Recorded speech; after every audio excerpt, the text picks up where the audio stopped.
Bem-vindos a mais um podcast de Volta para o Futuro, pessoal. Hoje nós estamos aqui com o Estevam Tavares e que ele tem uma trajetória fantástica dentro da música. Ele vai contar um pouco para nós aí da vida dele, do trabalho dele, que com certeza dá um filme e um livro, né? E a gente está aqui com o apoio da Basso Straps, né? O nosso querido amigo Basso.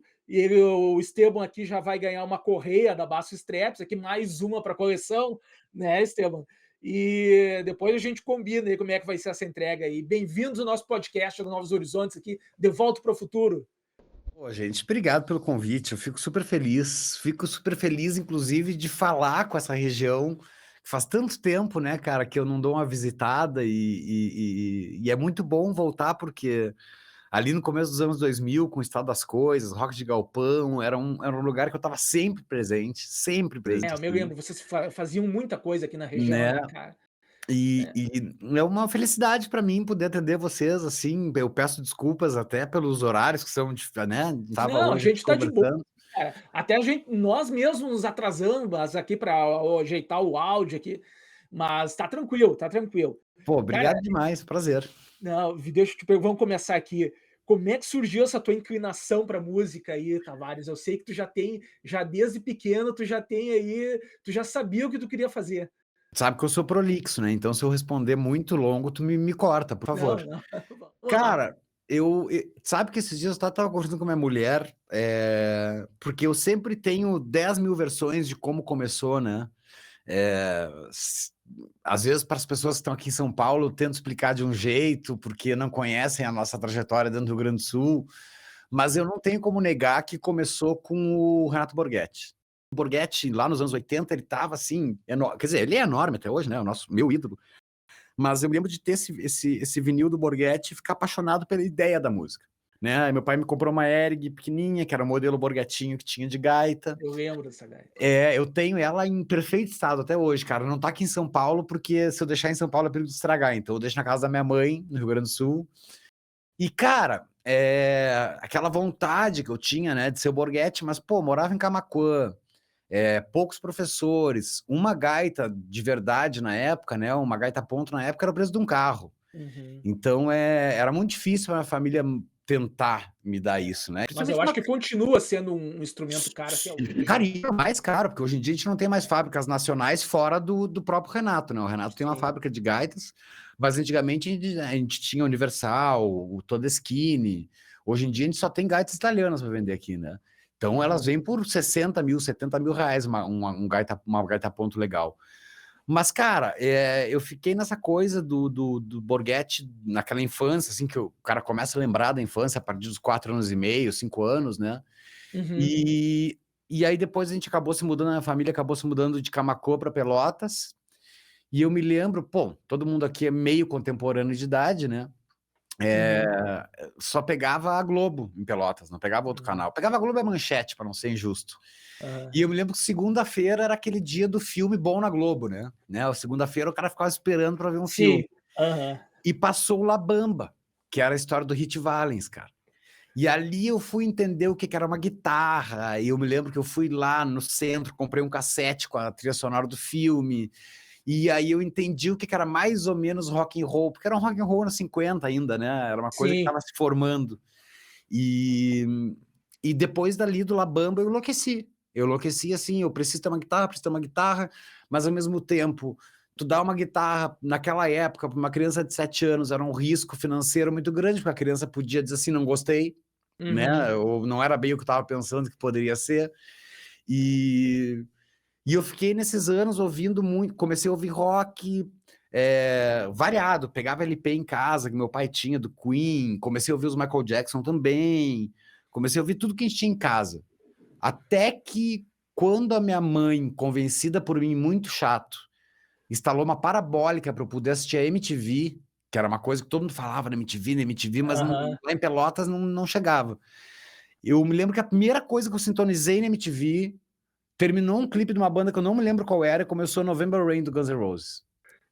E, cara, Pra quem tem a minha idade, o Slash foi quase tudo naquela época, assim, né? Era o Deus, Boa né? lembrança. Né? Cara, e aí eu vi o cara tocando guitarra, cabeludão, de cartola, aquela coisa totalmente rebelde que para quem morava no interior do Rio Grande do Sul nem se entendia direito o que que era ainda. Aham. Eu pensei, não, eu preciso fazer isso aqui, eu quero ser que nem esse cara na minha vida, né? De Claro que que idade foi isso? eu tinha 10 para 11, foi no É. lançamento do Use Your Illusion. Porque depois eu fiz uma pesquisa aqui, Sim, Tavares.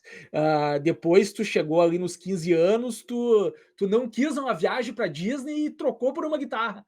troquei por uma pedaleira.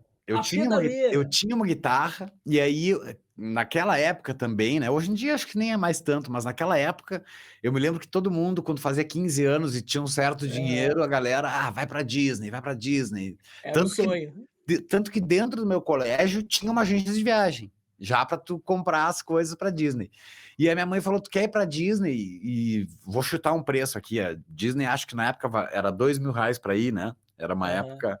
E eu falei: não, eu quero uma pedaleira que custa metade do preço. Falei para minha mãe, para eu poder tocar guitarra. E ela falou: melhor, né? Já que eu vou pagar metade, mas tu não quer mesmo? Eu digo: não, não quero conhecer os Estados Unidos, eu quero tocar. Eu quero ter mais equipamento para poder tocar. Só que aí eu já tinha sido inundado de rock gaúcho, né? Uhum. Que é esse intervalo do ouvir Guns N' Roses, aí fui para Iron Maiden e fui pro heavy metal, assim, né? Pro hard rock, até que um dia eu fui pra Praia do Cassino assistir um show e era um show da Cidadão Kane. E o cara, né? A Cidadão Kane no primeiro disco, acho que eu tinha 11 anos ou 12. É, já para mim o melhor disco deles, inclusive, mas só que o cara tinha aquela coisa infantil e machista, assim, de minhas colegas acham eles bonitos, então eu não gosto dessa banda, né? Uma coisa. Sim. Até eu ver um show dos caras. Aí, quando eu vi o show dos caras, eu falei: é isso que eu quero fazer. É rock em português. O Duca cantando daquele jeito muito bonito que ele canta, tocando guitarra pra caramba. O Luciano, que não tá mais entre a gente, tocando muito. O O Cal, Luciano que tocava não tá mais demais. entre a gente, tocando muito também. E eu falei: é isso que eu quero. Eu quero ser o Duca Lendecker. Eu botei na minha cabeça isso, E já aí tu já ouvia, e aí tu perdão, já tinha todas essas influências aí, né, do já Engenheiros, tinha, do já Engenheiros, ouvi o do Nenhum Engenheiro, de já ouvi o Nenhum de Nós. Nós, ouvia, e aí quando eu vi a Cidadão Kane e dei valor, assim, eu vou prestar atenção, eu fiquei enlouquecido. Só que a minha vida, que nem a gente estava falando antes de entrar no ar, né, cara, eu tenho umas coisas que eu falo, sim, que eu considero sorte, Uhum, porque ah, isso foi 2000, perdão, olha só, 1997, né? uhum. Que foi um show no Bauhaus, no Cassino, e no outro ano eu fui para o Planeta Atlântida, né? Ou no mesmo ano eu fui para o Planeta... Não, fui no Planeta Atlântida em 97, acabei indo em 99, já com 16 anos, e eu me lembro que eu pensei assim, a minha família estava morando em Curitiba, eu viajei até Atlântida para ver o show só da Cidadão Kane. Uhum. Eu fui até um festival, paguei para ver um show. Eu acho que esse show não foi o primeiro do Cidadão Kane, quando eles estouraram ali com Pinhal, aí Era a época do Esperalto Zoom, do Pinhal, exatamente. eu É. estava lá também, eu vi Que isso eles tinham aí. uma super banda, era 2 baterias, era o Cal e a Paulinha Nozari, Sim, Guito aham. Thomas que fazia piano e violão, a banda tava com 5 ou 6 integrantes. E só que o seguinte, cara, sabe aquela coisa de criança sem vergonha, não tem vergonha de falar com as pessoas? Eu vi uma menina passando com um credencial da Atlântida, falei: olha só, meu nome é Rodrigo, eu vim de Curitiba para assistir a Cidadão Kane, eu vi que eles estão dando umas camisetas. Será que você não consegue uma para mim? Eu não falei mais do que isso. Aham. E ela falou assim: tu veio de Curitiba mesmo? Eu falei: vim. Então, vou dar um jeito de conhecer eles. Pô, que Cara, legal, e cara. ela falou: espera nessa grade aqui, que eu vou chamar os caras. Cara, quando vinha os caras assim, e perguntando já quem é o cara de Curitiba, quem é o cara de Curitiba? Eu. E eles falaram: então vem com a gente. Pô, eu com Pô, 16 anos, cara, que 16, massa, cara. vem com a gente, velho. Eu tava me sentindo, cara, pra mim era o Paul McCartney e o John Lennon, sacou? Que Tipo, massa, que legal, cara. e eu passei uma noite inteira no festival com eles, porque eles foram, na época existia a revista Atlântida, que vinha com CD encartado, Sim. e eles foram dar uma sessão de autógrafos, me levaram junto, e eu falei: olha, eu tô mudando para Porto Alegre em um mês. A gente estava em Curitiba, minha família saiu de Curitiba, é para Porto Alegre, e eles falaram: beleza, me dá um telefone. Eu não tinha celular na época, né? Eu Aham, né, era um sim. menor de idade. Eu dei o da minha mãe. E 2 dias depois a minha mãe me chama assim, olha, tem um cara querendo falar contigo aqui chamado Cal. Eu falei, não, é piada, né, cara? O cara querendo falar comigo chamado Cal. E eu tinha acabado daquela história de caminhão indo mudança de um estado para o outro. Ele falou, oi, tudo bom? É o Cal da Cidadão Quem? E eu não acreditei, cara. E ele falou, olha, o nosso endereço aqui do escritório da banda é tal. Quando tu Aham. quiser vir visitar a gente, só vem. E Pô, eu, que na legal, mesma cara. hora, eu falei, eu tô indo agora. Eu tô indo agora. Peguei um táxi, fui. Cheguei lá no escritório da banda. Eu já tinha completado meus 17 anos. E ele falou, velho, tem todo o material da banda aqui. Eu sei que tu gosta, se quiser copiar em vídeo. Na época, ligava 2 videocassetes e copiava. Aham. E tem uns empregos, assim, tipo, às vezes tu pode ir de hold, às vezes tu pode dar uma força pra gente. E eu falei, claro, topo, tô dentro. Óbvio, eu amo os caras, né, cara? Aham. E logo depois, no mesmo dia chegou o Duca, chegou o Luciano, e eles lembravam de mim. E só lembrar de mim, assim, pra mim era a coisa mais importante do mundo, assim, né? E eu comecei, o Duca falou assim, tu não tá afim de ter umas aulas comigo de guitarra aqui? Eu te ensino umas coisas, já que tu gosta da banda. Eu falei, claro que eu Pô. quero. Claro que eu quero. E ele falou, não, e aí, pô, eu acho que tu toca bem e tal, vou te ensinar umas coisas aqui, eu acho que tu deve compor. Sabe quando tu tá num sonho? Porque, cara, eu amava os caras de um jeito, assim, eu era muito fã mesmo, cara. Eu ainda sou, né, óbvio. Mas com 17 anos ali, tu acha que ninguém vai olhar pra ti.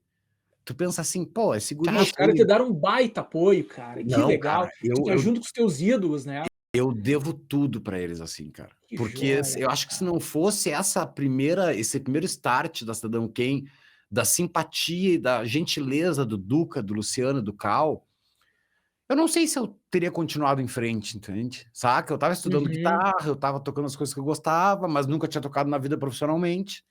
É, eu acho que se Mas não fosse também mas aquilo também ali, ali um tempo depois, ali, tu aos 17 anos, tu já estava tocando na noite de Porto Alegre. cara, foi pouquíssimo tempo depois. Eu tinha acabado de completar 17 anos, o Duca começou a me botar uma pilha, né?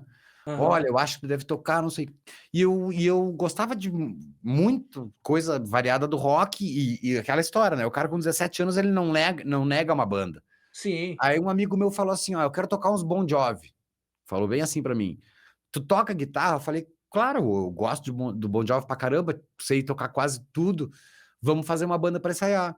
E aí no primeiro ensaio eu conheci o Bel, que veio a ser baterista da Fresno depois. Uhum. E o Bel mais velho que eu já tocava na noite, com uma banda chamada Coisa Arada, que na época era R$ 100 por noite de cachê, mas que era um salário mínimo na época, R$ 100, né? Sim, aham. E aí ele falou, a gente vai ter uns shows e o guitarrista tá saindo, tu quer entrar? Eu falei, claro que eu quero. Pô, tocar na noite, ganhar um dinheirinho. Aí eu fui lá, fiz um RG falso. Na época era mais fácil, né? Hoje em dia tu vai preso mesmo com Aham. internet. Fiz um RG falso, comecei a tocar na noite com a Coisa Arada. E da Coisa Arada, aí eu fui pra noite, aí eu fui tocar com a Ismália, Pô, tocar... me lembro da Coisa Arada, me lembro da Esmalha, É, porque nós aqui no interior, eu estava sempre ligado no jornal, na Zero Hora, onde é uhum. que as bandas estavam tocando, qual era a casa, me lembro disso aí, cara. Cara, e ali desandou de um jeito assim, até que eu tava morando com a minha mãe, ganhava um dinheirinho por mês ali, tava tudo bem. Até que um dia eu tô num bar que tinha em Porto Alegre chamado Alambique, que a Estado das Coisas eu já tinha visto tocar. Aham. E um dia eu recebi uma ligação do Thiago Ferraz, falou assim, cara, é o seguinte, tu é bem mais novo que a gente, mas a gente tá procurando um guitarrista mais novo também, a gente tá procurando um cara mais pilhado para fazer as coisas, com mais vontade, e a gente quer saber se tu quer vir aqui ensaiar com a gente, fazer um teste, né? E eu, óbvio, eu inseguro do jeito que eu sou, eu falei, eu não vou passar nesse teste, mas eu vou lá. E, Uhum. cara, a gente tocou 2, 3 músicas, eles falaram, tu quer entrar pra banda? Eu falei, quero. Então, tu tá dentro dessa das coisas. Pô, que Só que, legal, cara. cara, para um cara de 17 para 18 anos, 18 anos ali, provavelmente eu já tava completando, é, eles, na época, o cover era muito valorizado, né? Principalmente em Porto Uhum. Alegre. Então, a gente tinha 20 shows por mês, cara. Eu passava segunda-feira e quarta em casa, né? Uhum. Tocava todo o interior do estado, tocava o interior de Santa Catarina. E ali me deu a oportunidade de morar sozinho, de comprar mais instrumentos, de ter o meu primeiro carro. Foi tudo ali que com o Thiago e os Claro. meninos, com o Coelho, com o Thiago, com todos os meninos dessas coisas, que eu tive a grande oportunidade da vida de de poder dizer assim, eu trabalho, E eu vou caiu na lá estrada, já conheceu como é que era, e né, já cara? larguei a faculdade. Já larguei a faculdade, assim, no primeiro semestre. Eu falei: "Não, para aí, se eu tô ganhando dinheiro com a música, eu vou tocar o máximo que eu puder". E fiquei com essa das coisas quase 4 anos maravilhosos, assim, até que eu montei a minha primeira banda autoral, que foi a Abril, né, Uhum. que a gente acabou lançando um disco, e aí também isso na época, né, hoje a gente putz, eu acabei de produzir o novo disco do Rock de Galpão, mas na época era uma coisa assim, tinha aquela coisa meio: escolhe qual banda tu quer, se tu quer ter outra banda, tu vai ter que sair de uma. Sim, aham. Aí eu Uhum, falei: velho, eu tô jovem ainda, eu vou ficar com a minha banda, né". Acabei uhum, saindo dessa das coisas, fui pra Nacional Kid, né, que casualmente também era outra banda de Porto Alegre que tinha muita data, então eu uhum. continuei mantendo a minha vida e também podendo tocar com a minha banda de música própria. Mas nesse meio tempo tu tinha um estúdio em casa, né?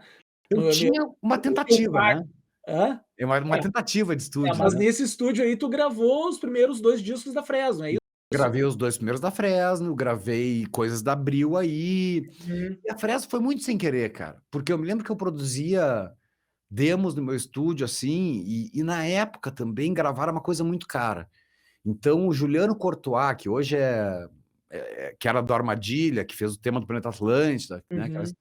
ele me deu um DVD pirata cheio de programa de gravação pirata, assim, e falou: "Instala isso aqui e aprende".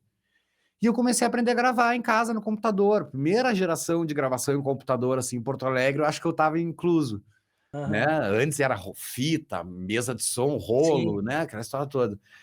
E os caras da Fresno tinham ouvido umas coisas que eu tinha gravado no meu apartamento. Não era a melhor coisa do mundo, mas também eles não tinham dinheiro para fazer nos Uhum. estúdios da City, lá em Porto Alegre, ou no Tech Áudio. E a gente fez um disco super simples, assim, só que eu não entendia o que que era a Fresno. Eu não sabia que a Fresno era tão grande, né, Uhum. que a Fresno estava criando um tamanho tão grande, assim. Eu me lembro quando o disco saiu, até me assustei, assim, porque os caras já estavam com data em São Paulo, data em Minas Gerais, data no Rio de Janeiro, que é uma coisa que uma banda gaúcha com gravadora já era muito difícil. Muito difícil E sair os daqui. caras ficavam no Mirk, no antigo Mirk, Uhum. distribuindo música e tocando o Brasil inteiro, bicho. Aí gravamos o segundo disco também, já num kitnet que eu morava, já não era mais com a minha mãe. Uhum. E aí eu indiquei para eles o terceiro disco, eu falei: "Não, eu não tenho condições, agora que vocês estão uma banda grande, eu não posso produzir um disco de vocês, eu não tenho experiência". Mas eu acabei de gravar um disco da minha banda, com o Rodrigo Del Toro, que era baixista da Tequila Do Baby, é. e ele tem muito a manha de tirar esse som que vocês querem, esse som gringo, assim, né, essas coisas de porque ele tinha feito 2 discos com o produtor do Ramones, né, Aham. tudo isso influenciou na época. E aí eu fiz o disco Abril, acho que uns 3 meses depois a Fresno foi pra lá, fez o Ciano, que foi o primeiro disco realmente que a Fresno entrou pra MTV, entrou para as rádios e tal. E no Uhum. meio da turnê do Ciano, o Leso, que era o baixista, ele decide sair, né. E eu me lembro que eu estava tocando na noite também, cheguei em casa umas 4 da manhã, na época era SMS, não tinha nem, né, recebi um SMS do Lucas assim: "Ó, o Leso saiu e a gente quer saber se tu quer tocar baixo na banda". Eu vou dizer que a primeira reação minha foi: "Não, cara, quem sabe tu chama o Rodrigo Del Toro", porque ele tinha saído daquela Baby, e Uhum. era um cara que tinha muitos contrabaixos, equipamento ótimo, um cara que sabia gravar muito bem. E tinha outro baixista que era o Juca, que é o Rogério Fires, que era do Emo Ponto, que era uma banda que ele tinha acabado da banda, tinha dado um intervalo, assim. Só que o Rogério queria se mudar para o exterior. Aí o Lucas, no outro dia, me ligou e falou: "Cara, nenhum deles aceitou. Tu quer?" Eu falei: "Não, para aí, então. Nenhum deles aceitou, então eu quero". Aí eu me lembro que a gente nem tocou junto. Foi assim: "Então tá, então".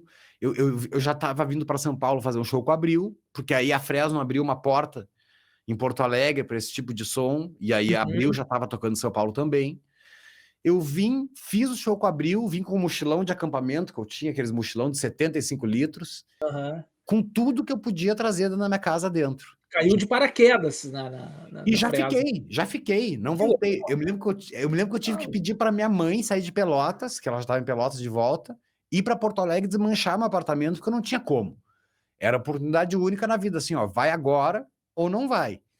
E aí eu chego na Fresno no meio da turnê do Ciano e no processo de composição do Redenção, que é o primeiro disco com a Fresno. Só que aí tinha já uma surpresa. Eu mal entrei na Fresno e eu já estava assinando o contrato para os 5 bandas de rock da MTV. Poxa, Quer que dizer, legal. meu sonho E, era aparecer na MTV e a primeira coisa já era assinar um contrato para o não, DVD. e aí ali na MTV, né? Daí virou, né? Virou febre, né? Não, cara, Eu ali, acho que ali a te gente mandava. morava perto da MTV ali também. A gente se vi- mudou para perto por isso, porque a gente não tinha dinheiro para pegar táxi, a gente não tinha dinheiro Uhum, para pegar metrô. E outra coisa que não foi ideia minha, eu acho que foi ideia do Vavo, que é assim, ó, quanto mais perto a gente morar, eu acho que a gente vai ter mais vantagem. uhum. Tipo assim, se os caras precisarem de uma banda de última hora, a gente pode ir a pé. E foi muito esperto do Vavo isso, porque realmente, toda vez que uma banda furava com a MTV, a Fresno entrava no lugar. Porque a gente morava pertinho, tanto que eu cheguei a apresentar, apresentei 2 programas da MTV fora minha carreira musical, né? Mas mas virou tipo uma Beatlemania, né? Juntava Cara, gente na frente da casa de vocês, né? eu tive que me mudar 2 vezes de lugar. Porque eu me lembro, até hoje, se tu entrar no Google Maps e botar Fresno House, aparece o endereço Parece, né? do primeira casa da Fresno que morava todo mundo junto. E eu me lembro de ter que me mudar dessa casa da Fresno, porque ninguém mais da banda, não é que não aguentava, não quero falar como se a gente não tivesse desmerecendo os fãs, nada disso. Sim. Mas assim, tu não tinha vida privada, sabe? Eu me lembro de chegar de fim de semana de show assim, e a pessoa ter pulado o portão da casa e tá dentro da casa esperando a gente chegar, né? Uhum. Porque aquela coisa adolescente, é mais histérico, né? A Sim, histeria, sim. na verdade, né? Claro, Adolescente. tu acabou virando o ídolo desse pessoal. Exatamente. Mas Nossa. também assim, é que nem né? Eu não lembro o autor da frase, eu vou lembrar até o final da nossa entrevista, mas assim, o músico, quando ele tá numa fase muito ruim, é péssimo. E Aham. quando ele tá numa fase muito boa, também é péssimo. Porque tu perde a tua, não é a tua identidade, mas tu perde a tua privacidade perante ao mundo, né? Uhum. Todo mundo que vinha conversar com a gente já sabia o nosso nome, já sabia a nossa cara, sabia onde é que a gente morava, e a gente em São Paulo querendo conhecer gente nova, que quando tu dava oi, eles já sabiam a tua ficha inteira. Uhum. E isso aí no começo, por mais que o cara desde criança queira ter uma certa fama, começou a pegar estranho pra gente, assim, né? Porque a gente não sabia quem era amigo de verdade, quem não era. E isso no começo foi difícil, assim, mas também é aquela questão, né? Tu tem que criar uma certa experiência para entender e aprender a lidar com isso, né? E a E- banda teve, acho que naquela época, disposição, né? Hoje a Fresno tá maior do que naquela época, mas também teve uma época que caiu um pouco, todo o cenário caiu. Uhum. Mas aquela época a gente tinha televisão ao nosso lado, a gente tinha a Universal Music, o Rick Bonadio, Sim. e então assim, a gente estava sempre aparecendo em tudo quanto é lugar. A gente estava na Xuxa, a gente estava no programa de verão da Ivete, a gente estava, sei lá, no Luciano Huck, a gente estava na Rede TV, a gente estava Pô, no cara, isso é SBT. uma mídia, assim, é uma mídia fantástica, porque Fantástico. eu lembro que com a minha banda cover ali, a gente conseguiu aparecer uma vez naquele jornal Hoje, um dia de Uhum. banda, e causou aquilo, cara, que sim, me causou assim, deu assim um fogo pra banda, mais 2, 3 anos, que não cheio de show. Imagino para vocês que estavam direto Perfeito. aparecendo. E E aí, quando vocês eu faziam voltei para rock Porto Alegre a go primeira também, né? vez, cara, eu voltei para Porto Alegre a primeira vez, eu não sabia que eu era eu. Saca? Tipo, eu não imaginava que eu ia voltar para minha cidade assim, e todo mundo já sabia quem eu era em 3 meses. Uhum, Né? E, tipo, antes eu era um porto-alegrense que tava, nem é minha cidade, né? Eu sou camaquense, mas, tipo, tava lá em Porto Alegre andando e todo mundo azar quem é esse cara. 3 meses depois a gente volta para Porto Alegre, aí tinha já acontecido Família MTV, que uhum, era um programa maravilhoso da MTV. A gente já tinha feito 5 bandas de rock da MTV também. Então, uhum. assim, quando a gente voltou, bicho, foi uma coisa. Eu não tô acreditando que isso tá acontecendo, saca? Eu não Que acredito que a bom, gente cara. chegou nesse ponto. E foi uma época muito proveitosa da minha vida, velho. Foi assim, impressionante. Só que aí, nessa brincadeira, né? Nesse meio tempo, a gente foi lançando, a gente lançou Redenção, nós lançamos o Revanche, lançamos Outro Lado da Porta, que era o DVD, Uhum, lançamos os 5 bandas, que foi a primeira coisa. E eu comecei, e tinha músicas que eu sabia que não iam entrar para Fresno, que era uhum. já esse meu lado de gostar de música argentina, gostar de música gaúcha e tal, que eu tava gravando aquilo e lançando nas plataformas digitais, porque na época nem existia Spotify, era mp3.com, né? Tu nem Uhum. rentabilizava com isso, não era uma concorrência com a banda. Só que eu comecei a gostar muito daquilo, né? E aí já tinham se passado, parece que eu tô falando eu falo rápido assim, mas já tinham se passado 6 anos de Fresno. E eu Foram quantos discos na Fresno? Foram 4, 5? Foram 3 discos e 2 DVDs, né, Tá. comigo. Uhum. Bicho, aí chegou a oportunidade de eu tinha um disco como esse pseudônimo de Esteban, né, que é Uhum. um pseudônimo que eu tinha botado no projeto solo. Nem era para ser meu nome, na verdade, né, era para ser o nome do projeto, chamar Esteban. E aí, Sim. com o advento do Twitter, para as Aham, pessoas, todo mundo me conhecia como Tavares, e para as aham. pessoas conhecerem meu trabalho solo, eu botei @Esteban Tavares. E acabou que isso virou meu nome, sem eu querer também, mas também Sim, eu aceitei. foi Eu não acontecendo. eu não fui contra a maré, assim, eu falei: "Não, vamos, já que o pessoal anotou isso aí como meu nome, eu vou adotar". E aí, quando a gente terminou de fazer o Cemitério das Boas Intenções, que foi meu último trabalho com a Fresno, eu comecei a pensar em optar. Tipo, será que eu vou continuar na Fresno? Eu vou ser bem honesto contigo, que eu também estava um pouco cansado do público adolescente. Do mesmo jeito que a Uhum, histeria é bacana, uhum. me cansou bastante, assim, né? Eu não sou um cara que fui preparado para. Não quero falar a palavra errada também para não sair como um otário, assim, mas eu não estava preparado para essa fama que a Fresno teve, Uhum. né? Eu tava perdidaço, assim, saca? Tipo, me sentindo um pouco incomodado, eu queria conhecer gente de verdade de É novo. muito assédio, né, cara? É, mas o assédio até que era bacana, o problema mais para mim era o pessoal, saca? Relações pessoais, tu tá em outra cidade, aí quem é teu amigo mesmo, quem é que gosta de ti, quem é que tá ali Uhum. contigo porque a oportunidade apareceu. Então isso para mim foi uma coisa que me pegou muito. E e eu também, aquela história, né, cara, banda é casamento. Às vezes Claro, pode durar, Rolling Stones dura pro resto da vida, ou às vezes não, às vezes são 4 pessoas pensando diferente. sim. Mas tu já estava em busca dessa sonoridade, né? Já, Tu já total. estava, de um trabalho próprio, né? Tu já tinha, deixa eu te perguntar uma coisa, não sei se voltando ou Por foi mais pra favor, frente, por favor. vocês abriram para o Bon Jovi, Sim, foi 2010, 2010. foi pra Fresno, né?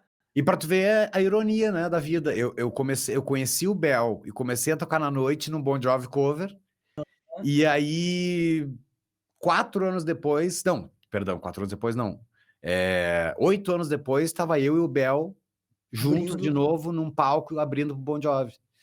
Ironias da Fantástico, vida, né, cara, que coisas que o legal, cara. cara e aí a gente se olhava assim e falava: "Tu lembra que a gente se conheceu no Bon Jovi cover e hoje a gente tá aqui no palco", a gente fez Rio de Janeiro, né, no Sambódromo e o Morumbi aqui em São Paulo. E a gente tá num estádio de futebol tocando com Bon Jovi, cara, saca? Tipo, pra nós era uma coisa, meu Não Deus foi do e não céu. foi só isso, tu pegou nas guitarras do Rio Não, Sambora, né? a Tu tocou. equipe deles, cara, eram os caras mais gentis do mundo pra uma banda de abertura. Porque abrir show de banda de fora, principalmente, tem muita regra, geralmente é difícil, viu, cara? Uhum. E eu me lembro que a equipe deles era de uma gentileza, assim, cara. E eu tava ali olhando aquele monte de guitarra que eu tinha visto nos clipes dos anos 80, saca? E aí eu vi que o hold dele tava meio que vendo que eu tava maravilhado com aquilo, ele falou: "Pode pegar". Eu falei: "Como Pô, assim pode pegar?" Ele falou: só não derruba, mas pode pegar e mexer no que tu quiser". E, cara, eu peguei todas as guitarras do Hit Sambora que eu pude na vida, assim, peguei. Putz, na época eu não tinha câmera digital na mão, não tinha levado nada, mas eu pude pegar as guitarras e dizer assim: caramba, isso aqui mudou minha vida, né? que legal, cara. Na época, 20 e poucos anos depois, hoje, 40 anos depois, quase, né? Daqueles clipes dos anos 80 do Bon Jovi, eu tava lá com as guitarras na mão, assim, e eu me lembro que a gente não chegou a conhecer a banda, porque o nosso camarim era atrás de uma das goleiras e o camarim Uhum. deles era atrás de outra goleira. E o Bon Jovi, na época, ele estava envolvido com uma coisa meio de caridade americana, então ele tinha proteção do governo americano, viajava um agente do governo americano com ele, então, assim, Uhum. era muito difícil dar oi pro cara. Uhum. Eu não consegui conhecer eles. Mas a experiência que eu tive com a equipe deles de poder ver as coisas, ver os equipamentos, estar no mesmo palco, assim, foi incrível. E fazer aqueles shows, né, cara? Tocar num estádio lotado, a primeira vez na vida, tocando com uma banda que fez tu ter muitos amigos, que fez tu passar várias horas na frente do espelho, imitando eles, assim. Passa um filme na cabeça. Bicho, tá louco. Foi incrível, assim, pra mim. E ali já era o álbum Revanche da Fresno. Aquilo ali foi 2010. Foi 2010. Depois teve 2011, a gente lançou o Cemitério das Boas Intenções. E aí vocês foram demitidos da Universal e também pelo Rick Bonadio. Essa história, ela não é bem assim, né? Resumidamente, ela pode se ler assim. Aham. Mas, na verdade, o Bonadio tinha sido demitido da Universal. Hum. E aí ele conversou com a gente que seria melhor pra gente sair da Universal. Até hoje eu não sei se foi a melhor coisa do mundo, Uhum. tá? Mas a gente foi até o Rio de Janeiro, conversamos com o pessoal da gravadora. Eles, por um lado, eles falaram, tudo bem, faz sentido, porque vocês têm disco de ouro, vocês têm tudo, mas assim, semana passada a gente lançou uma cantora chamada Paula Fernandes, né? Que hoje é só a Paula Fernandes. Mas Aham. na semana passada a gente lançou a Paula Fernandes e em uma semana ela vendeu 500 mil discos.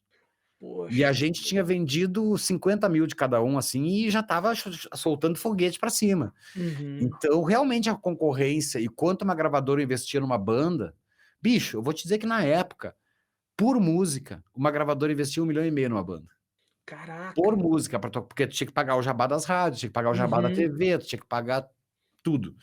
Então, realmente, eu não sei se eles viam esse dinheiro de volta, ou se eles queriam se manter no posto de gravadora ainda. Uhum. Mas aí o Rick nos convenceu a isso, só que ao mesmo tempo ele não abriu o interesse em fazer outro trabalho nosso enquanto não tivesse outra gravadora querendo a Uhum. gente. E Uhum. nós nos achando muito rebeldes, jovens, né? Uhum. Fomos pro estúdio do Chuck Hipólito aqui em São Paulo, no Costela, no estúdio Costela, e gravamos esse Cemitério das Boas Intenções sem a autorização do Rick. Uhum. E mandamos prensar em Manaus sem autorização dele. E lançamos. Tipo, Por conta foda-se, própria. Aham. vai dar merda. Mas a gente já sabe Aham. que vai dar merda. Só que aí eu acho que ele ficou tão desacreditado que a gente fez isso, que a gente tinha uma multa grande, caso a gente descumprisse uma coisa do contrato, que ele falou assim, ó, quer saber? Tchau pra vocês. Vamos desfazer esse contrato, não precisa me dar R$ 1, tchau pra vocês, sumam daqui. Aham. E porque a gente realmente tinha desrespeitado o contrato. E foi ali, velho, putz, eu tava com o meu disco pronto, meu disco tava todo gravadinho, bonitinho, tava louco pra lançar, e a banda tava num mistério, assim, porque o Cemitério das Boas Intenções era um disco pesado, Uhum. a banda queria voltar a fazer alguma coisa mais pop, ou misturar os dois, e aí eu falei, olha, ou a gente é pop, ou a gente é pesado. Os dois eu não quero, porque se for fazer pop por pop, eu vou ficar comigo. Eu falei isso pra banda bem honestamente, assim. E a banda tava nessa dúvida, não sei se a gente vai para um som mais pop, se a gente faz mais disco pesado. Eu falei, então é o seguinte, gurizada, basicamente assim, eu tô fora. Foi assim. Eu vou seguir a minha carreira aqui, só que, por sorte, de novo, acabei tropeçando no Humberto Gessinger, né? O Humberto te mandou, acho que eu não Uma sei qual é a DM rede social, no Twitter, na época que o Twitter era uma rede ainda saudável, né? e ele te mandou um alô lá e queria gravar uma música contigo, Queria compor uma música comigo. que tu Para mim que era, tu para mim era que tu achou mentira. que era um fake. Claro, imagina o Humberto Gessinger, o cara que escreve as músicas que eu mais gosto na vida. Por que ele vai querer que eu componha uma música com ele? Aham. Né? E realmente era o cara. E o nosso projeto inicial não era voltar a tocar com guitarra, bateria e voltar ao Humberto Trio. O projeto inicial era uma banda que se chamava Trio Grande do Sul, um pouco pretensioso esse nome. Uhum. Era eu, o Paulinho Goulart, no acordeon, eram 2 violões e um acordeon. Tanto que a gente Uhum. chegou a se apresentar no Galpão Criolo com essa banda.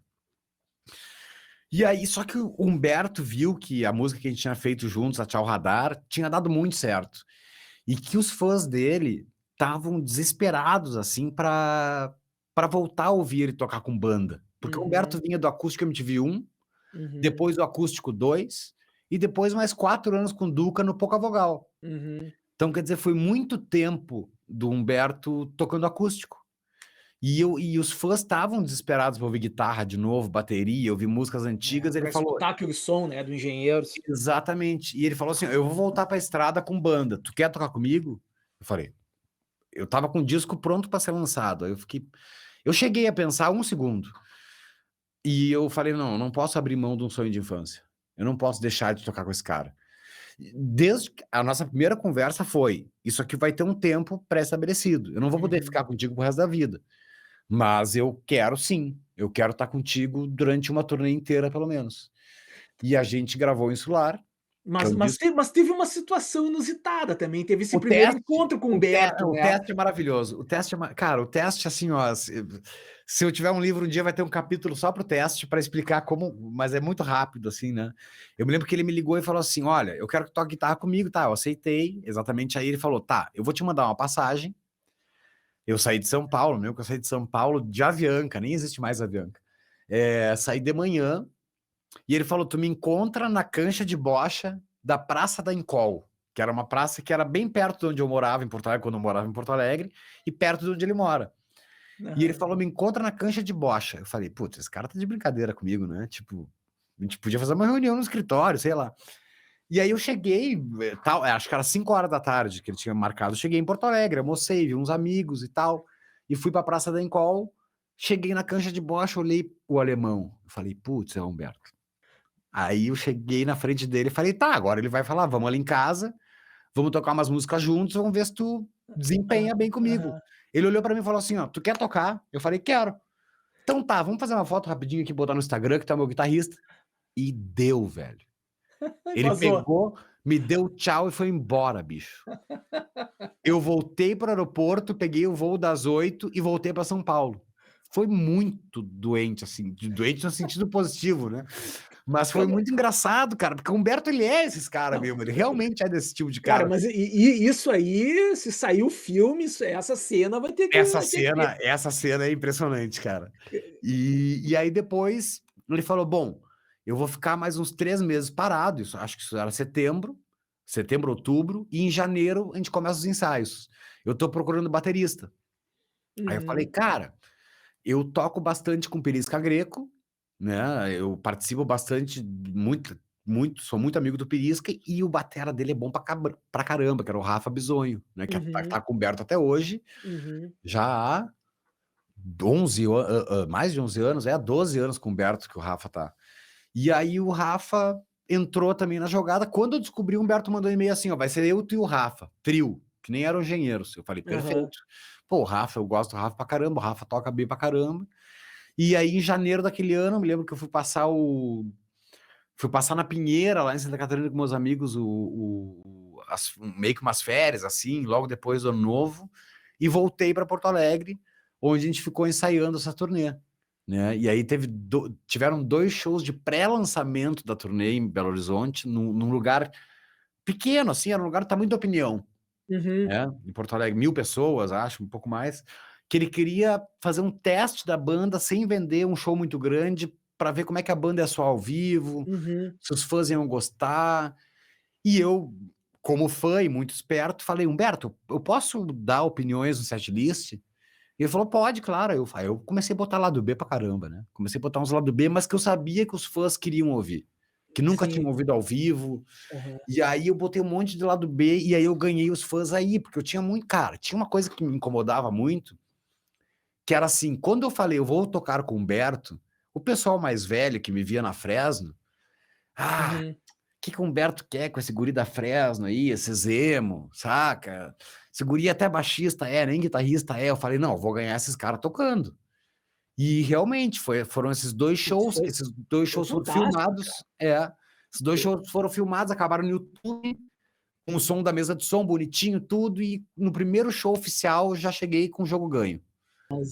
Viu, mas me diz uma coisa, Esteban, o alemão é um baita gremista, né, e tu é um colorado.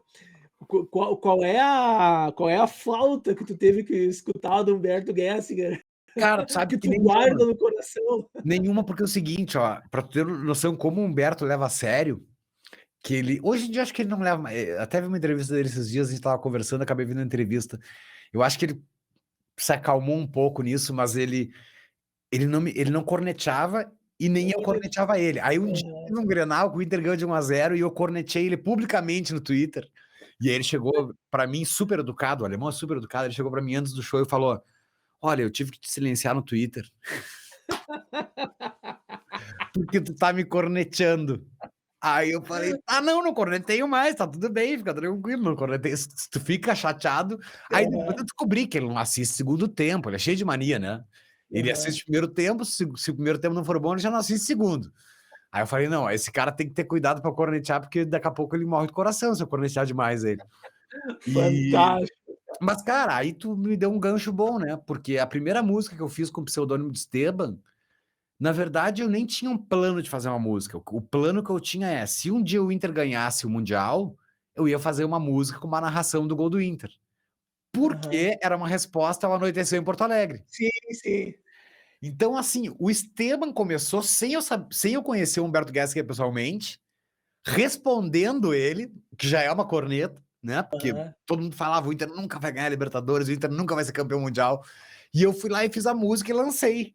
E todo mundo perguntava: "Tá, mas qual foi a ideia da narração do gol do Inter?" E eu sempre falava: "Isso aqui é pra responder o Roberto Gessinger". E acho que foi Aham. aí que ele começou a prestar atenção que eu existia, porque eu queria cornetear ele de volta, né, cara, e acabei corneteando numa música que até hoje eu toco ela mas assim, sempre foi tranquilo, assim, a gente sempre se deu bem. Às vezes eu provoco ele, esses dias não, alguns meses atrás, né, faz quase um ano, quando teve aquele Altas Horas em prol das enchentes, Pois eu ia te falar, cara, que participação legal, ele te chamou lá pra participar cara, também, né. aí E como ficou bacana, cara, porque foi, tu cantou também um pedaço da sim, sim. e ficou muito legal, com o Cara, Bubo Legueiro, né. mas pra tu ver, aí vem a generosidade do Humberto, né, cara. Eu me lembro que durante a semana, eles estavam presos aqui em São Paulo, eles não conseguiam voltar a Porto Alegre também, a banda já estava aqui. Uhum. E ele mandou uma mensagem assim: "Te convidaram para o Altas Horas?" Eu falei: "Não, alemão, eu não tenho mais gravadora, eu não tenho mais assessoria de imprensa, o pessoal da Globo nem sabe quem eu sou". "Ah, não te convidaram? Então tu vai comigo". Saca? Foi uma coisa do tipo assim: "Cara, eu vou te levar então, já que não te chamaram, tu vai comigo". Eu me lembro que ele pediu um palco separado, porque todos os artistas estavam tocando com a banda do Altas Horas, Uhum. ele pediu um palco separado para que pudesse tocar eu, ele, o Rota, que entrou no meu lugar depois, o Felipe, né? E o Rafa. E ele falou: canta tal parte. E eu me lembro que ele me levantou a bola pra caramba ainda. Ele me apresentou dizendo assim: ah, quero chamar aqui o cara que canta minhas músicas melhor que eu. Uhum. E, cara, isso não tem preço assim quando tu vê a generosidade das pessoas contigo, saca? Eu não esperava, quer dizer, eu espero sempre tudo de bom do alemão. A gente tem uma amizade muito de verdade, assim, eu considero ele um cara, putz, cara, eu não imaginei que eu ia ser tão feliz com o Humberto na minha Que vida, assim. bacana, cara. E aí o Não, cara ia ter o ídolo também, né, então, cara. exatamente. E aí o cara ter essa consideração contigo de pensar assim, ó, tá, tudo bem, claro, nós estamos numa enchente, óbvio, aquele programa foi para ajudar, mas ele pensar assim, pô, não chamaram o Tavares, né? O Tavares não tem assessoria, o Tavares não tem gravadora, então ele vai comigo, sabe? E foi que nem agora, que teve a gravação dos 20 anos do Acústica MTV aqui no Tokyo Marine Hall, em São Paulo, que as 2 noites eu fui cantar. Então cara, consideração, velho. Putz, cara, isso aí, cara, pra ter uma noção, assim, eu não quero fazer comparativo, nem jogar ninguém contra ninguém. Eu nunca mais me apresentei com a Fresno depois que eu saí. E a gente não é Uhum. inimigo, ninguém é Sim. inimigo na Fresno, tá tudo certo. Mas o Humberto, sempre que ele tem uma chance de me colocar em evidência de novo, porque Uhum. eu sou um artista independente, né? Querendo ou não querendo, Uhum. ainda ele vai lá e faz, cara. Então esse agradecimento, eu me lembro de estar vendo, né, porque a gente gravou aquele Altas Horas na quarta-feira, foi ao ar Uhum. no sábado. Cara, eu me lembro de estar vendo com a minha mulher assim, eu comecei a chorar, velho. Mas Porque o Humberto, ele se emociona também depois de uma hora, né, que o sim, Lucas Lima, que o canta uma Lucas música Lima canta Somos Quem Podemos Ser. cara, ele ficou muito emocionado, cara. Mas cara, se ele soubesse o quanto ele me emocionou aquele mês inteiro depois dessa atitude dele, sabe? Porque às vezes a gente tem uma impressão, né? Antes de eu entrar no Humberto, vinha muita gente me falar: não, esse Uhum. cara aí, ele é quieto, ele é até falavam grosseiro, coisa. E aí, quando tava junto dele, aqueles 4 anos que a gente ficou junto, eu fui ver que, na verdade, o Humberto é um cara muito tímido e só. Uhum. Ele não é mais do que isso, nem menos. Ele não tenta estragar a vibe de ninguém, ele não quer. Ele é só um cara tímido.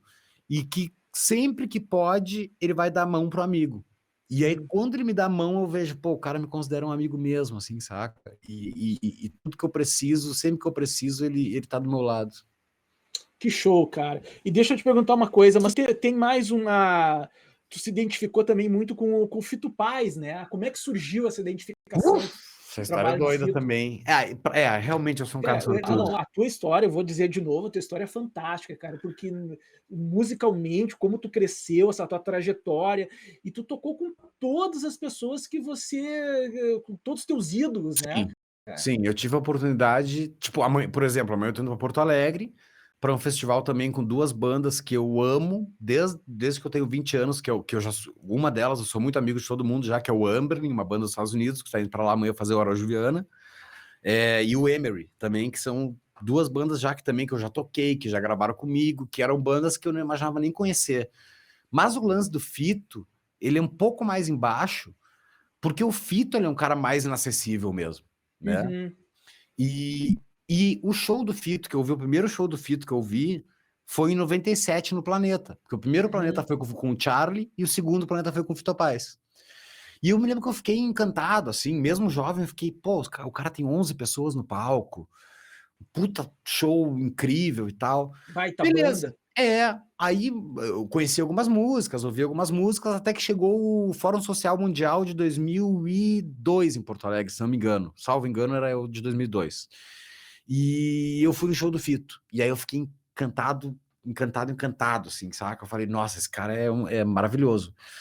E foram anos ouvindo, eu viajava para Argentina para ver lançamento de turnê dele, gastava todo o Uhum, dinheiro que eu guardava para ver o show do Fito lá depois. uhum, E eu acabei sendo contratado da Sony, o meu terceiro disco foi lançado pela Sony, e eu uhum. me lembro que eu incomodava os caras pra caramba na Sony, assim, pô, o Fito é da Sony, tentem fazer um meio campo pra gente gravar junto e tal, que ele participe do meu disco, e os caras da Sony sempre não.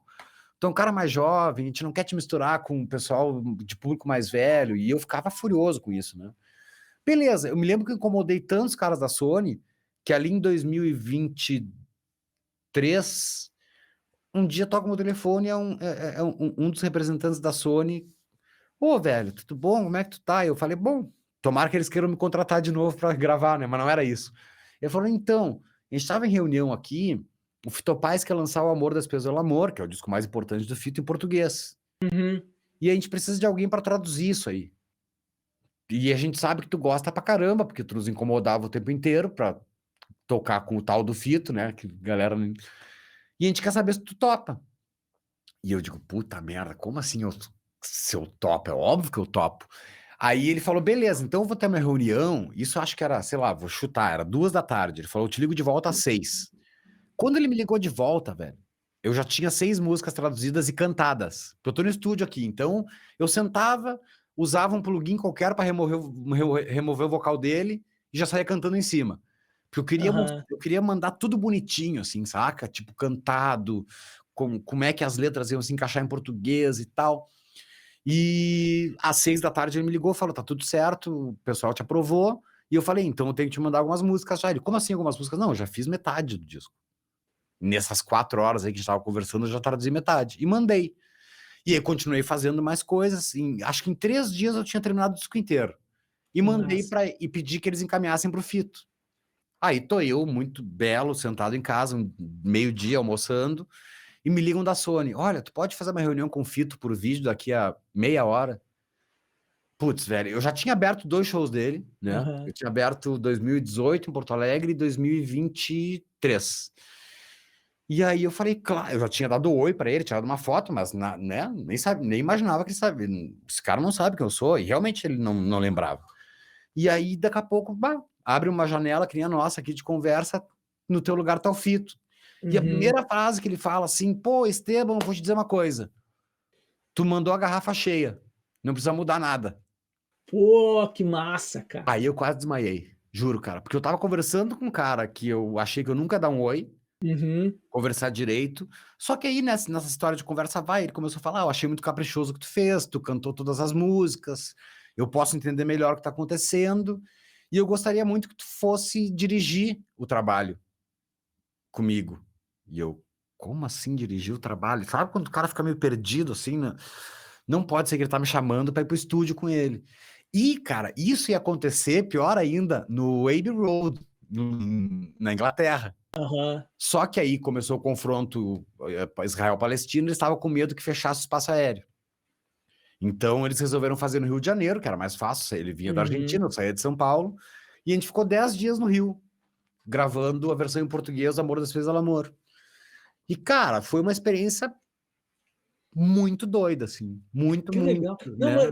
e também a tua sonoridade também, a Depois coisa de ter, assim, tudo se encaixou, mudou, né? né, ficou, porque assim, ó, eu escutei esse teu último, que é Entre Safra, né, cara, Uhum. tá muito legal, cara. É, Tá. e tu sabe que o Entre Safra foi um jeito de matar tempo na pandemia, né?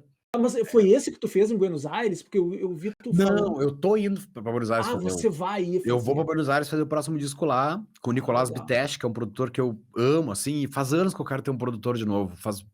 Eu produzi todos os meus discos sozinho, né? Então eu Uhum, tô atrás de um produtor de novo. Eu não quero ter a ideia final mais. Eu quero que sim. alguém tenha uma ideia final e que me diga se tá bom ou se não tá bom. E, cara, eu fui para lá, acabei participando de uma das músicas em português, cantei. Uhum, Tive o prazer de conviver também com Gustavo Borner, que é o produtor do disco dele, que é quem faz as mixagens dele, que o cara só fez o La Barca do Luiz Miguel. Só isso ele uhum. fez na vida dele, né? Tipo, o cara tem 38 Grammys em casa. É. Então eu tive a oportunidade de estar com esses caras o tempo inteiro, que muito mais do que uma coisa de fã, de ficar olhando, dizendo assim, nossa, olha ali o Fito. Não, é ficar aprendendo com como eles trabalham, Uhum. né? E só que agora eu tô esperando, porque ele lançou o disco novo em espanhol, então é provável que esse disco saia no Brasil, acho que ano que vem só. E acho que ele só vai sair via streaming, né? Porque hoje em dia Sim, hoje o em dia. Fito é um cara. E o Fito é um cara que ele é basicamente porto-alegrense no Brasil, né? Uhum. Tu faz show do Fito no Araújo Viana, dá 5.000 pessoas. Eu já fui em show do Fito em São Paulo que tinha 120 pagantes. Entendo, Né? É cara. uma coisa quase exclusiva do Rio Grande do Sul, assim. Sim, aham. Mas assim, tô esperando o lançamento, não tô pressionando nada, até porque o disco não é meu, não vou ficar eu enchendo o saco dos caras. Uhum. Mas foi uma experiência Mas maravilhosa. mas deixa eu voltar agora falando sobre a tua carreira, deixa eu voltar lá no primeiro, que é O Adeus Adios? Esteban, né? Sim, sim, sim. Não, tudo aquilo ali surgiu de uma desilusão amorosa, Esteban, e tu Cara, precisa desse eu não é uma sei se eu. desilusão de um disco? Cara, foi uma desilusão que virou um disco, na verdade. Porque eu já tinha lançado aquela música que eu te falei da narração do gol do Inter, e Aham, até então eu não tinha nem vontade mais de compor. Eu queria compor só pra Fresno, né? aham, Só que eu tomei um pé na bunda tão grande, cara. Tão grande não, nem foi grande, mas pra mim soou aquilo lá tão pesado que eu aham. comecei a fazer música triste sem parar, assim, saca? Pensando naquela situação. Sim. E eu acabei, por causa de uma simples desilusão amorosa, que nem um namoro foi, eu não vou nem Uhum. mentir que foi um namoro, porque não foi, foi um apaixonite que ficou muito mais do meu lado. E eu comecei a fazer música para aquela menina, fazer música para aquela menina. Quando eu fui ver, eu tava com 14 músicas já. E eu já tava fazendo shows dessas músicas, e o pessoal já conhecia as músicas e E o pessoal já cantando. cantava, engrenou. E eu falei, vou gravar um disco, vou ter que gravar um disco, que é o quê? Né? O Adios Esteban vem do pé na bunda, né? Sim. Adeus, Esteban, tchau pra ti. Mas E, mas no começo ali, assim, as letras elas têm "Volta pra mim", "Vou fazer tudo pra ficar contigo", mas aí no final tu já tá meio não, que ele começa positivo e ele acaba no fundo do poço, né? Porque realmente aquilo ali era a vida que eu tava atrás daquele amor não correspondido. Então, sim, no começo, tudo é colorido, né? sim, sim. No começo, principalmente quando tu não sabe o que vai acontecer com esse novo amor, tudo é colorido, tudo é bonito, tudo. Aham. E aí, quando vai dando errado, vai afundando, né? E eu tentei manter, não a ordem do disco, claro que eu não compus o disco naquela ordem, Uhum. mas assim, quando eu fui montar o setlist, eu queria contar uma história que começava bem e terminava terrível, Uhum. né? E eu acho que eu consegui, a gente acabou de lançar ele agora, deu até sold out, a gente fez uma versão em vinil agora desse disco. E só que aquilo me preocupou tanto também de eu usar todo o meu tempo focado na minha tristeza, né, que eu tava na época, que depois os segundo discos, e aí a mania de botar o nome dos discos em espanhol, né, que veio do Fito, obviamente, né, veio da paixão pela música latino-americana, que é o Saca la Muerte de tu Vida, né, que era exatamente o contrário do pensamento.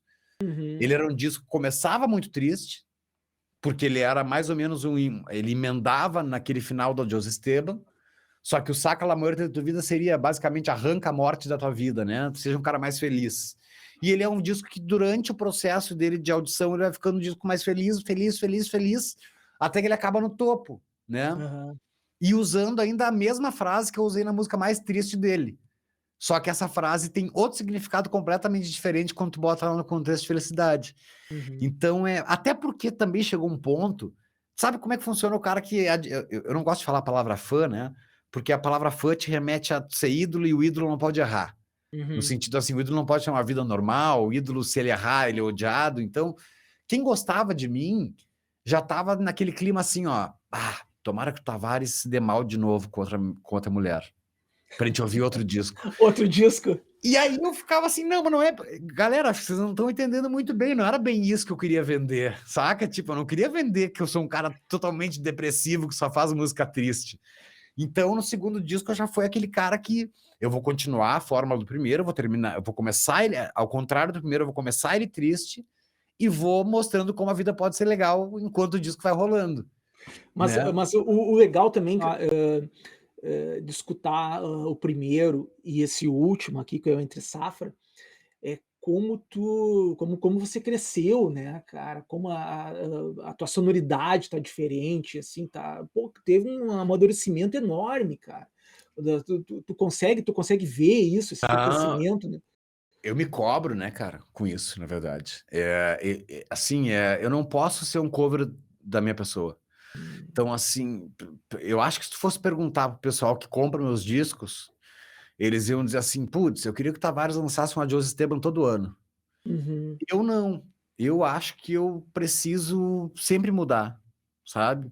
E eu me esforço, isso também me deixa um pouco frustrado às vezes, porque tu acaba criando uma fórmula que às vezes tu tá preso dentro dela. Então, eu acho que eu não posso ficar me copiando, sabe? Já basta o que eu copiei dos outros na minha vida, assim, porque que nem eu tava falando do Cidadão Kane, do Engenheiros, né? De querer ser esses caras e tal, e ainda quero ser eles, né?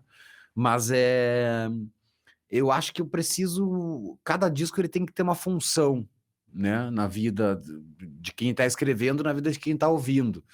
Tanto que o terceiro foi o único disco que até hoje eu lancei com o nome em português, cara, Eu, Tu e o Mundo, que aí tratava de uma relação linda, né, que eu tive, assim. Também tratava de uma relação pessoal minha, mas ele já era totalmente positivo, que era, pô, eu, tu e o mundo, né? Tipo, nós estamos felizes nessa bola que a gente vive. E aí o quarto disco, que é o último lançamento maior, porque o Entre Safra, na verdade, ele é uma junção de várias músicas que eu já tinha gravado em versão acústica, né? E aí o Toda Manhã Tendrás una nueva canción, né? Toda manhã terás uma nova canção. Ele bota essa coisa da felicidade em primeiro plano, né? Por mais que ele tenha músicas tristes também, mas ele varia entre a tristeza e a felicidade, porque a vida é isso, né? E por isso esse nome, Toda Manhã Terás uma Nova Canção, porque todo dia tu vai acordar e todo dia tu vai ter um sentimento diferente quanto à vida e quanto às tuas relações.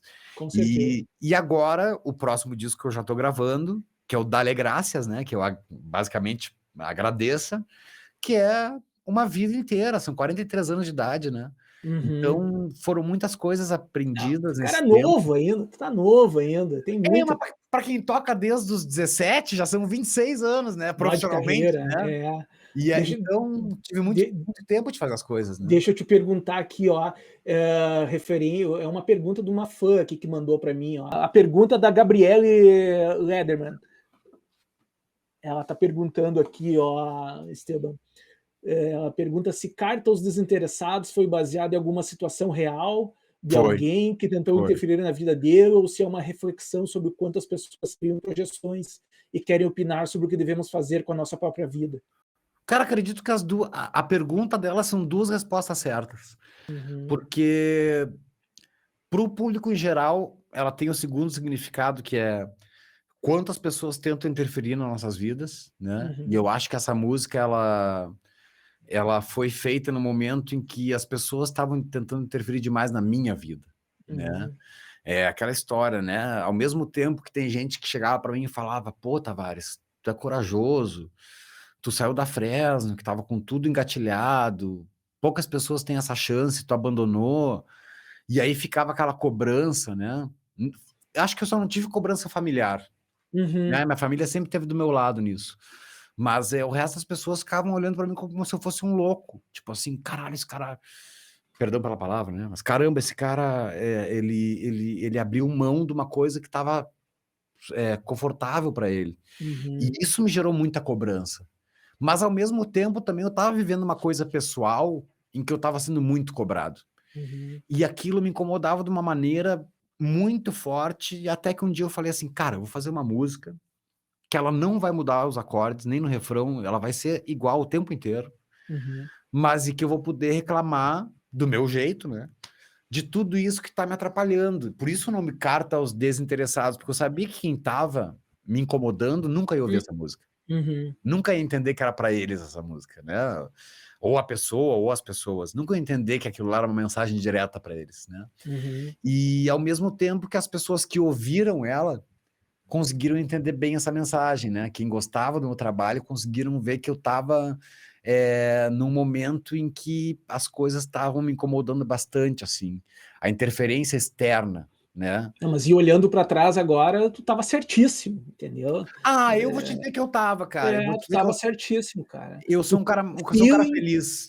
tu teve o feeling, tu sentiu que tá na hora de mudar e mudou. Exatamente. Tem uma outra pergunta aqui, voltando um pouquinho lá atrás, da Fernanda Terra. Ela pergunta como é que era o processo de compor na Fresno junto com o Lucas. Na Fresno, cara,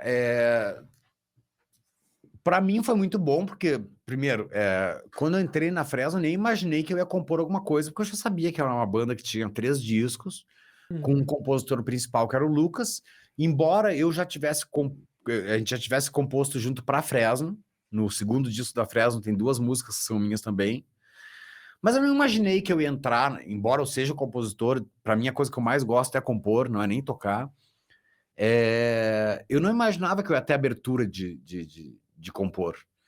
Só que aí eu descobri também que não é abertura que tu ganha. Na verdade, tu ganha pelo que tu mostra, né? Sim.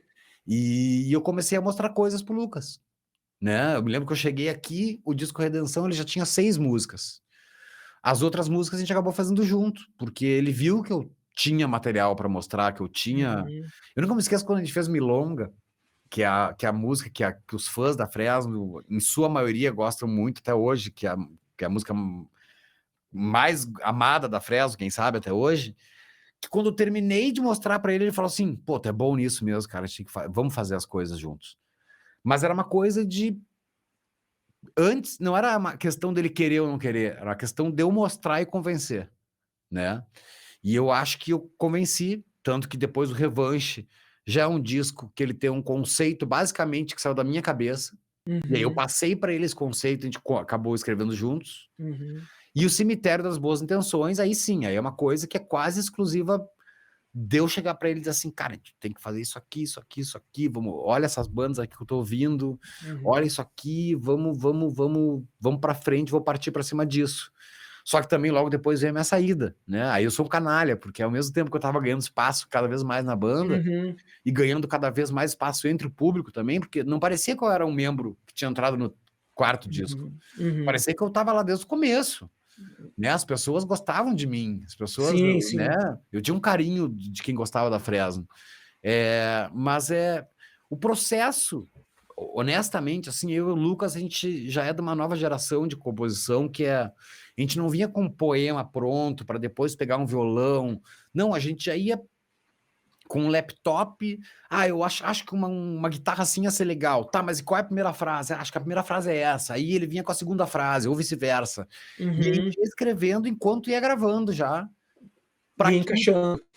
Para que naquela sessão de 2 horas de reunião a gente já saísse com uma música pronta para mostrar pro resto da banda. Ó, galera, a gente fez uma música nova E ela é mais ou menos assim. Agora nós vamos pro estúdio, claro, todo mundo junto.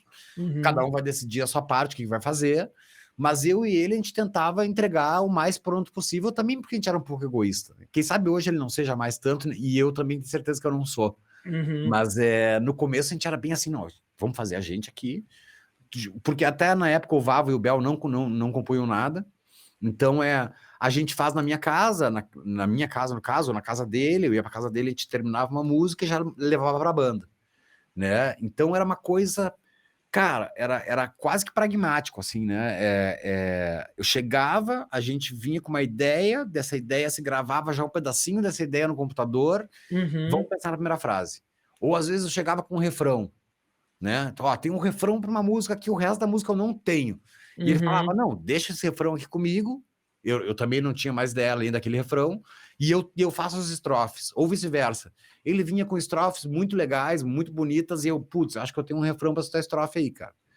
E aí a gente ia se complementando, né? Tanto Entendi. que uma época achavam que até... Hoje em dia, esteticamente, nada parecido, mas na época achavam que até irmão éramos, né? Que tu era irmão do Lucas. É. Vem E cá, aí, e agora? Eu sei que tu tá com a agenda cheia.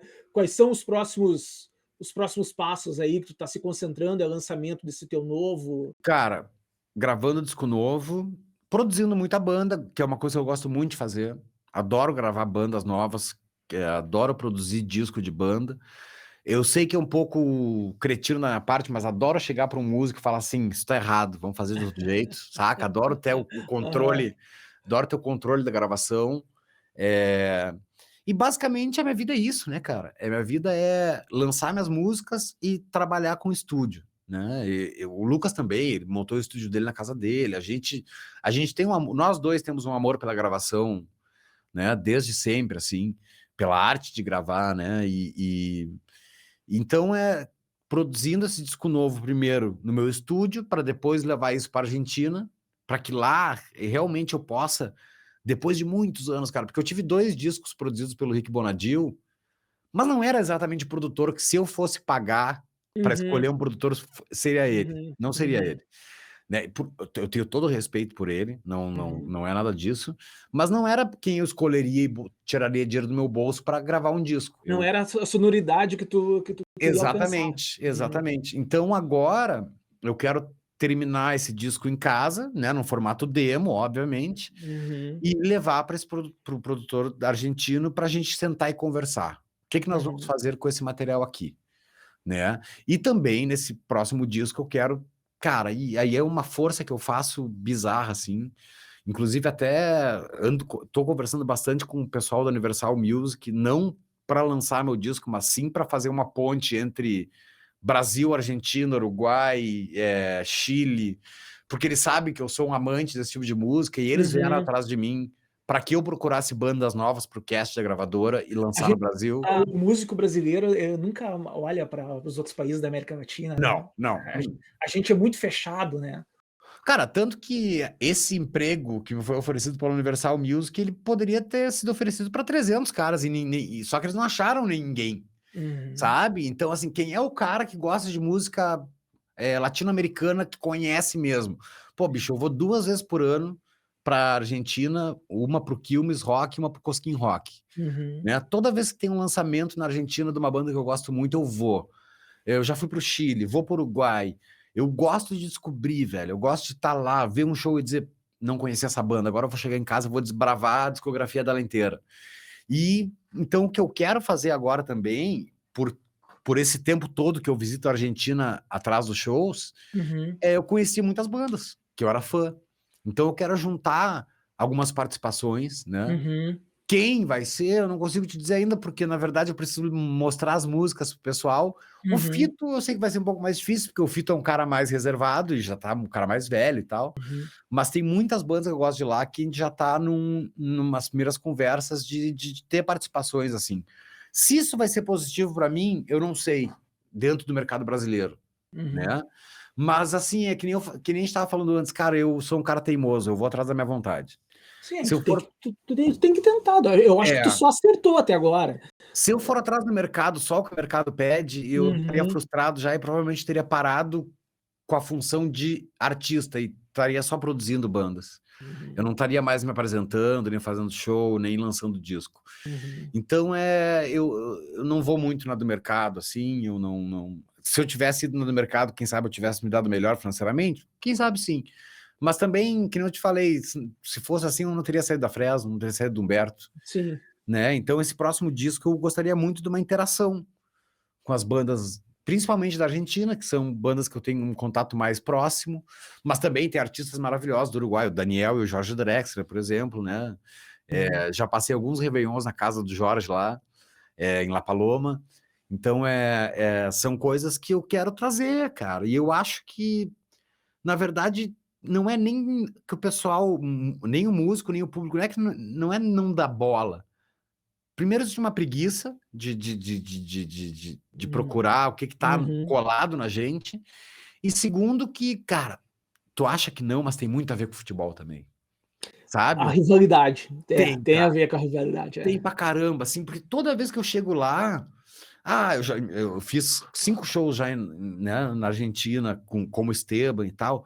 Putz, bicho, eu tenho certeza que 90% do público que vai no meu show nunca ouviu uma música minha. Mas eles estão lá sentadinhos, quietinhos, ouvindo a música. Saca? Eles não param nem para tomar uma cerveja, eles ficam prestando atenção no que está acontecendo. Então eu vejo uma recepção deles muito melhor do que a gente dá para eles quando eles vêm para cá. Então, humildemente, obviamente, eu não, né? Eu queria tentar fazer essa ponte, sabe? De também poder, quem sabe, também fazer mais shows lá, né? Não é só, eu acho que é bilateral, não é só uma questão de eu querer fazer essa ponte com o Brasil. E sim, eu também sair da minha zona de conforto e ir tocar, assim, em um lugar pequeno lá, saca? E ir lá ver, pagar pra ver, tipo assim, fazer show de graça, mas Fazer acontecer, né, cara? Exatamente, eu Não quero estar adianta. lá, essa é a Tem que questão. sair da zona de conforto, isso é uma coisa que tu sempre fez. Exato, cara, e é bem por aí mesmo, eu quero isso, entendeu? Então, eu não vou abrir mão de tentar. Como tudo na vida, né, eu nunca abri mão de tentar, então eu acho que nesse momento eu não vou abrir mão também. Tá Então a certo. ideia é essa integração, cara, saca? Se isso vai funcionar a nível de negócio, não sei, que nem eu te falei, não sei. Mas se eu não tentar também, eu vou passar o resto da vida arrependido de não ter tentado. Tu tem que correr mesmo, senão dá uma frustração, né, tu tem uma ideia e não correr atrás, né. Exatamente, e eu sou o cara que não deixa ideia passar, né? Eu brigo comigo mesmo, assim, não, tu não vai deixar passar isso. Tu vai fazer, se der errado, deu errado. Tu vai para a próxima. Mas não deixa de tentar, Sim. né? Eu vejo muita gente que fica na zona de conforto da vida, mas daqui a pouco tá olhando para mim, pô, cara, eu vou te dizer, e eu não tô querendo, por favor, não acho que eu tô querendo fazer uma grande coisa com o meu nome, mas tem muito amigo meu da música que fala para mim, putz, eu queria ter a coragem que tu tem. E eu falo, não é coragem, cara, é vontade. Tipo assim, eu, Claro. eu estou a fim de fazer isso aqui e eu vou fazer isso aqui independente do resultado. Às vezes dá super certo, às Às vezes vezes não dá em não. nada, mas eu tô aqui. Eu tô aqui e tô fazendo. Então eu não vou abrir mão disso. Com Tá certeza certo. não vou. E se daqui a pouco eu encarnar que eu quero ter contato com músico inglês, eu vou atrás. E eu vou para lá e vou vender coisa para poder ir para lá gravar, mas eu vou botar na minha cabeça e depois que eu botar na minha cabeça não tem quem tire, assim. Não, mas Então sensacional. Tu só cresceu, né, cara, tu achou a tua sonoridade, olha, para quem não escutou esse último o Entre Safra, do Esteban, vale a pena, tá sensacional, tá pô, obrigado, cara, muito obrigado. bem feito, cara. E eu quero te agradecer, Esteban, por esse papo com nós aqui. Para nós, aqui nessa região noroeste, é muito difícil a gente ter contato com o pessoal e ter um ídolo como você aí, e contando toda essa tua trajetória, porque nós temos uma cena local aqui e é bom que essa gurizada escute, entendeu? Que a gente tem que sempre estar na procura e correr atrás para fazer as coisas acontecer, entendeu? Então, o objetivo assim do nosso podcast é isso aí, né? É escutar a trajetória do artista, né, cara? E o teu aí dá um filme, um livro tranquilo. Te Ah, agradecer, Estevam, brigadão, eu sei que é um cara ocupado, a gente não, está que sempre isso, cara. correndo, Eu Tá, agradeço obrigadão. demais. E também falar aqui do nosso apoiador aqui, do Basso Straps, Beijo uma pro desba Basto, beijo pro que Basto. tem uma correia lá, depois tu vai estar aí, Meu tu vai amor, lá, não, amanhã eu vou estar em Porto Alegre e vou incomodar não, eu ele. sei que tu Amanhã eu vai vou estar falar lá com ele. incomodando ele. Não, eu agradecer aqui pro Thiago Ferraz, que me passou o teu contato. Querido Thiago, Thiago, queridão, querido cara, Thiago. sabe? O Thiago me passou o contato de várias pessoas e sempre dá uma força para nós aqui. E o que Brigadão, precisar tio, de mim também, quanto músicos também, se tu quiser, mais músicos daqui. É um prazer para mim ajudar também, é um que prazer, bom, faz toda a cara. ponte. E, cara, só quero dizer assim, completando tuas palavras, eu que agradeço o espaço. Para mim, todo espaço de falar é super importante, porque nós somos artistas independentes ainda, né? E onde tu tem espaço para conversar é onde tu te sente bem. Quero te dizer que estou à tua disposição sempre que tu quiser também, não Brigadão, meu só velho, para outros valeu. artistas, mas se tu quiser bater outro papo sobre música de novo, eu tô aqui, tô à disposição de vocês. Obrigado pelo carinho Cara, eu desprendido da minha deixo pessoa. eu deixo o espaço, Esteban, quando já tiver alguma coisa lançada, manda para nós que a gente toca. A Por gente tá com esse favor, programa aí, ó, de segunda a sexta, entendeu? Até já toquei, essa semana passada eu toquei ali, mandei para ti o linkzinho aí que tava ao vivo, entendeu? Então tu, ó, prende o grito para nós aqui, vai ser um maior prazer. o prazer é meu. Obrigado pela atenção mesmo, obrigado pela atenção e espero voltar em breve. Com certeza, a gente vai te chamar de novo aí. Brigadão, Por abraço. favor, beijo para todo mundo.